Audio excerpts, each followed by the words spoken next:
তো দুর্দান্ত সুযোগ, কিন্তু এটা আমার জন্য নয়। এত বছর এই বাংলা ইন্ডাস্ট্রিকে অনেক হিট ছবি আমি উপহার দিয়েছি। প্রডিউসার দত্ত কোনোদিনই আমাকে চান্স দেবে না। সেই জন্যই তো এই সুযোগটা আমি আপনাকে দিতে চাই। কিন্তু ভেবে দেখো, বিদেশি প্রডিউসার এখানে ইনভেস্ট করতে চাইছে, তাই জন্য সেই বিদেশি প্রডিউসার কিছু গল্প কালেক্ট করবে। বাংলা ছবি কিন্তু উন্নত জায়গায় পৌঁছাবে। যার গল্প ভালো হবে তাকে নিয়ে কাজ করবে। এটা একটা কন্টেস্টের মতো হচ্ছে। দেখো, আমি জীবনধারা নিয়ে ছবি করি, আমার ছবি অ্যাওয়ার্ড আনে, কিন্তু ব্যবসা আনে না। কিন্তু অভিলাষবাবু, আপনার ছবি ব্যবসা দেয়। কারণ আমি জীবনকে সিনেমার মাধ্যমে খুব সহজভাবে বুঝিয়ে দিই। সেই জন্যই এই অফার অবিনাশ বাবুর কাছে এসছে, আমার কাছে নয়। বাংলায় একমাত্র অবিনাশ চৌধুরী দিতে পারে।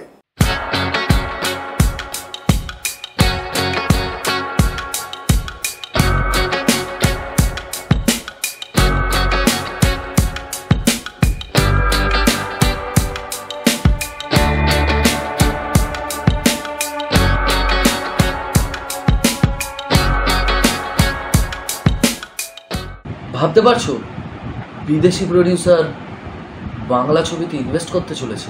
যার গল্প ভালো হবে তাকে নিয়ে কাজ করবে। এখানে তোমার গল্প নেই কেন? সাব্বিক, তুই ভালো করে জানিস কেন নেই। দেখো অভিজ্ঞতা, আমি একজন অ্যাক্টর, আমার কোনো অধিকার নেই তোমাদের পরিচালকদের সমালোচনা করা, কিন্তু তবুও বলবো অভিজ্ঞতা, ব্যবসাটাকে নিয়ে একটু ভাবো। শোন, আমি উচ্চ চিন্তাধারা বই করি তো, এটা আমার ক্যাটাগরি, এর থেকে আমি কোনোভাবেই বেরোতে পারবো না রে। কিন্তু director Abinash Chowdhury commercially successful, প্রডিউসাররা তার কাছে যাচ্ছে আর তোমার কাছে আসছে না।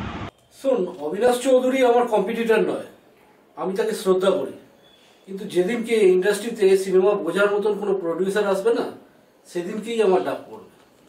তুমি অনেকগুলো অ্যাওয়ার্ড পেয়েছো, যদি তোমাকে ভালো কাজের সুযোগ দেওয়া হয় তুমি সাকসেস পাবে, এটা আমার বিশ্বাস। আপাতত আমার বিশ্বাস এই যে বিদেশি প্রডিউসার আছেন ওনার কাছে এই অবিনাশ বাবুই চান্স পাবেন। অভিনয়ের জন্য ওনার সাথেই যোগাযোগ কর। আমি একটু বেছে বেছে সিলেকশন করব, তবে তুমি ক্যামেরাম্যান হিসাবে যথেষ্ট ভালো। কিন্তু কি জানো তো, বিদেশি প্রডিউসার, ছবি চলবে গোটা বিশ্ব জুড়ে। ও তাই মনে হচ্ছে সেখানে আমি উপযুক্ত নই? আরে বাবা, এটা সেটা নয়, জানি তুমি ফেস্টিভ্যাল থেকে অনেক প্রাইজ পেয়েছো, কিন্তু এটা কমার্শিয়াল। ক্যামেরাম্যানের হাতে ক্যামেরার দৃশ্যের ছবি তোলো, সেখানে ফেস্টিভ্যাল আর কমার্শিয়াল বলে আলাদা করে কিছু হয় না। কিন্তু শর্ট ডিভিশনে একটা ম্যাটার আছে। আচ্ছা, আমি দেখছি। আপনি কি শিওর আপনার গল্পই সিলেক্ট হবে? কমার্শিয়াল সাকসেস এই শব্দটা যতদিন থাকবে তার পাশে আমার নামটাই থাকবে। এটাই তো ওর অহংকার। আসলে তো অনেক ছবি হিট দিয়েছে না? আমরাও হিট ছবিতে কাজ করেছি। আমি অ্যাসিস্ট্যান্ট ডিরেক্টর হিসেবে ওনার সাথে একটা কাজ করেছিলাম, একটা দৃশ্যের ব্যাপারে একটু আইডিয়া দিয়েছিলাম। শুটিং ফ্লোরে আমাকে অনেক ইনসাল্ট করেছিল। অনেক পলিটিক্স করেই আছে এই জায়গায়। প্রডিউসার কীভাবে জোগাড় করতে হয় ভালোই জানে। ইন্ডাস্ট্রিকে শেষ করে দেবে এই লোকটা, এর জন্য ইন্ডাস্ট্রিতে কেউ কাজ করতে পারবে না। চিন্তা করো না, খেলা ঘুরতে সময় লাগবে না। একটা ফ্লপ, অবিনাশ স্টপ। আমি একজন প্রডিউসার মশাই, ব্যবসা বুঝি। দেখুন, ভালো ছবি বলেও তো একটা কথা আছে। শুনুন, আপনার মতো ওই আতেল মার্কা ছবি এনে 10টা অ্যাওয়ার্ড পাওয়া যেতে পারে, কিন্তু ব্যবসা হয় না। এই বিদেশি প্রডিউসারের সঙ্গে আপনি কোঅর্ডিনেটর হিসেবে কাজ করছেন, তাই তো? হ্যাঁ। তা আমি কি গল্প জমা দিতে পারি? হ্যাঁ, দিন না, সব ডিরেক্টররাই তো দিচ্ছে। আপনার হাত দিয়ে গেলেই ভালো হয়। সরি, আমার একটা স্ট্যান্ডার্ড আছে, এসব আতলামি আমার কাছে চলে না। স্যার, আমি আপনার ছবিতে কাজ করতে চাই। তুমি আমাকে মোটিভেট করো যাতে তোমাকে আমি চান্স দিই। ঠিক বুঝলাম না স্যার।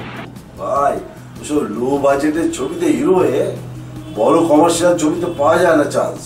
স্যার, শুরুটা ছোট থেকেই তো হয়। ছোটই থাকে, বুঝলে? আবার তোমার ফেস ভ্যালু সেরকম নেই। ছবি পাঠিয়ে রেখো, পরে দেখবো। আপনি বিদেশিদের দালালি করছেন, এই বাংলা ছবিকে নষ্ট করছেন। তোমাদের মতো লো ক্যাটাগরির ক্যামেরাম্যান আর অ্যাসিস্ট্যান্ট ডিরেক্টর কি বুঝবে? আপনি কি বোঝেন সিনেমার? ব্যবসা। আরে সে তো বাজারে আলুওয়ালাও বোঝে। পয়সা কথা বলে, কোটি কোটি টাকার ইনভেস্টমেন্ট আমার মতো প্রডিউসাররা দেবে। এই বিদেশি প্রডিউসার কাজ করুক, 100 কোটিতে বাংলা ছবি খেলবে। আপনি মনে করছেন সেই খেলায় আপনি ঘোড়া হবেন? সময় সব বলে দেবে। সময় হলে আপনার সাথে দেখা হবে। শোনো, চলচ্চিত্রের সৃষ্টিকর্তা হচ্ছে আমরা, হ্যাঁ, এরা শুধু সমালোচনা করে, এদের কথায় কান দেবে না। আমাকে বলছে দালাল, আর আমি বাংলা ছবির সফল প্রডিউসার। ভুলে যাও, ভুলে যাও, তুমি না থাকলে এই বিদেশি প্রডিউসারকে আনতো কে? আপনার গল্প কদ্দূর? পরশু আমি তোমার হাতে তুলে দেবো। অভিজ্ঞতা, যোগ্য জবাব দিতে হবে তোমাকে। মাথা ঠান্ডা কর।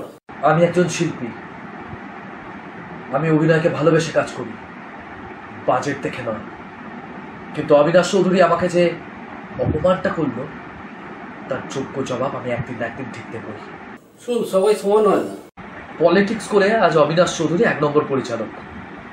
সারা জীবন হিন্দি আর সাউথের কপি করে ছবি করে গেল। ব্যবসা হয় তাই ওর কাছে সবাই যায়। এবার তোমাকে ওর জায়গাটা নিতে হবে, এটাই হবে তোমার পলিটিক্স। এ হতেই পারে না। আপনি যে গল্প জমা দিয়েছেন, এ গল্প তার আগেই জমা পড়ে গেছে। কে জমা দিয়েছে সেটা বলা যাবে না, তবে আমি জানি আপনি কপি করে ছবি করেন। প্রডিউসার হিসাবে আমার ব্যবসা হয়, আমি কিছু বলি না। এটা তো বিদেশি জায়গা না। আমি অরিজিনাল গল্প লিখেছি।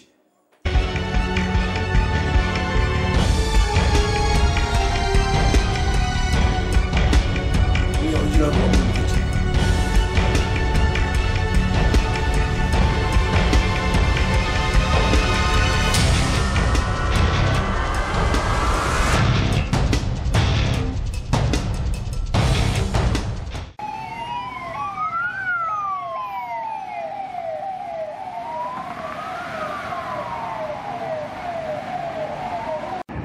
ব্যাপারটা দুঃখজনক যে অবিনাশ চৌধুরীর হার্ট অ্যাটাক হয়েছে। কথায় আছে, ধর্মের কল বাতাসে নয়। অনেক মানুষকে বরবাদ করেছে। যাই হোক, ওনার সুস্থতা কামনা করি। ডাক্তাররা বলছে কন্ডিশন ক্রিটিক্যাল। তোমাকে শুভেচ্ছা রইল, তোমার গল্পটা চান্স পেয়ে গেছে। ধন্যবাদ।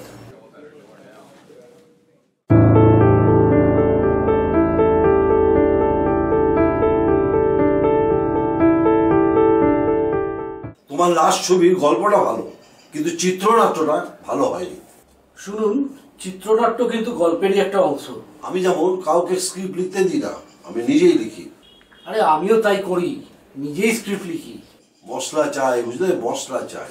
ওইসব ইন্টেলেকচুয়ালি দিয়ে কিচ্ছু হয় না, সারা জীবন ফ্লপ। দেখি কি করতে পারি। শোনো, বিশেষ একটা ব্যাপারে তোমায় ডেকেছি। তুমি তো জানো আমি গল্প জমা দিচ্ছি বিদেশি প্রডিউসারের কাছে। গল্পটা একদম রিয়েল, এই ফিল্ম ইন্ডাস্ট্রি নিয়ে, পলিটিক্স, কিভাবে অন্য ডাইরেক্টরদের বাইপাস করা, এইসব নিয়ে আর কি। মানে রিয়েল ঘটনা? যা হচ্ছে, বিদেশি প্রডিউসার এসছে, গল্প জমা দিতে বলেছে। সব ডিরেক্টর গল্প জমা দেবে। আমার মতো 1 নম্বর ডিরেক্টরও আছে। সে কিভাবে টেক্কা দিয়ে বাজিমাত করবে। দুর্দান্ত। একটা সমস্যা কি জানো, একটা দুর্দান্ত ক্লাইম্যাক্স দরকার। আমি সেটাই তৈরি করতে পারছি না। এই ব্যাপারে তুমি আমাকে সাহায্য করবে।